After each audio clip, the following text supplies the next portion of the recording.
আমি বাংলাদেশ জাতীয় সিরাত কমিটিকে অনুরোধ জানাবো একটা কর্মসূচি হাতে নেওয়ার জন্য। সেটা হলো রবিউল আউয়াল মাস তো কাফের বিদআতিরাও সিরাতের আয়োজন করে, মিলাদুন্নবী শিরোনামে করুক, যে কোনো শিরোনামে করে, এরা ঈদ উদযাপন করে বা একটা আলোচনার আয়োজন তারাও করে।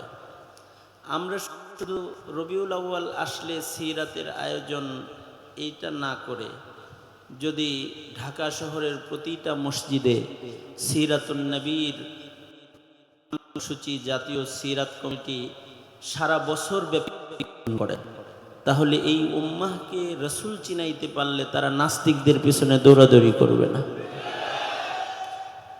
বৎসরে একবার একটা প্রোগ্রাম করার মাধ্যমে মিলাদুন নবী ঈদ উদযাপনকারীদের মুখালাফাত করলাম অথবা তাদের মুখোশ উন্মোচন করে দিলাম, এটুকুনি বাঁচানোর জন্য যথেষ্ট নয়। আর এমন আয়োজন করা অনেক কঠিন। আমি তো আন্দাজ করতেও কষ্ট হয় যে মুফতি সাহেব হুজুর আয়োজন করতে গিয়ে কত অর্থের যোগান দেন। যোগানটা এমনভাবে হওয়া দরকার যে মসজিদের মাইকে, মসজিদের মিম্বরে, খতিবের সদারতে প্রতিটি মসজিদে মসজিদে সিরাতের আলোচনা হবে। কোন নাস্তিক মোরতাদ মাথা উঠাইলে তার ঘাড় মটকায় দেওয়া হবে। আয়োজনটা এই কোয়ালিটিরও হওয়া দরকার।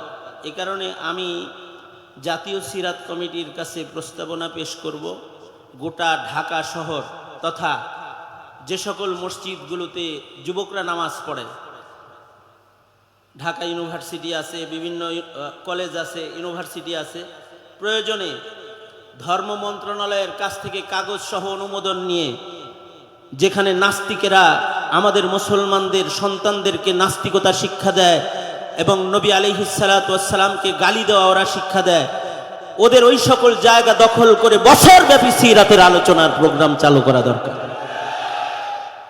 আমি এরকম একটি প্রস্তাবনা জাতীয় সিরাত কমিটির উলামায়ে কেরামের কাছে রাখার জন্য আজকে মনস্থ করে এখানে এসেছি। আমি চাই যে এটা বৎসরে শুধু একবার নয়, এটা ঢাকা শহরের প্রতিটি কেন্দ্রীয় মসজিদে সিরাতুন নবী ব্যানারের আলোচনা সারা বছর চলবে। আমরা কিছুদিন আগে তুরস্ক সফর করেছি। এরদোগান সাহেব এমন একটা মঞ্চ করেছে যেখানে 2 ঘন্টা 3 ঘন্টা পর পর একজন করে কারি সাহেব উঠে আর তেলাওয়াত করে 24 ঘন্টা। এরদোগান যদি এই আয়োজন করতে পারে, আমরা আমাদের মসজিদে সারা বছর সিরাতের কথা বলবো। যারা নবীর দুশ্মন তাদেরকে আমরা মসজিদের মিম্বার থেকে মোকাবেলা করব, মহল্লায় মহল্লায় দুর্গ করে তুলব। আমাদের সন্তানদেরকে আমরা নাস্তিক হতে দিতে পারি না, নবীর দুশ্মন হতে দিতে পারি না। আল্লাহ তাআলা আমাদেরকে এরকম বুদ্ধিভিত্তিক আরো জোরদার কর্মসূচিতে সামনে আগায় যাওয়ার তৌফিক দান করেন এবং সিরাতুন নবীর আলোচনাই নয়, শুধু বাস্তবায়নের মাধ্যমে বাংলাদেশের মুসলিম ঐতিহ্যকে রক্ষা করার তৌফিক আল্লাহ তাআলা আমাদের দান করেন। আমিন।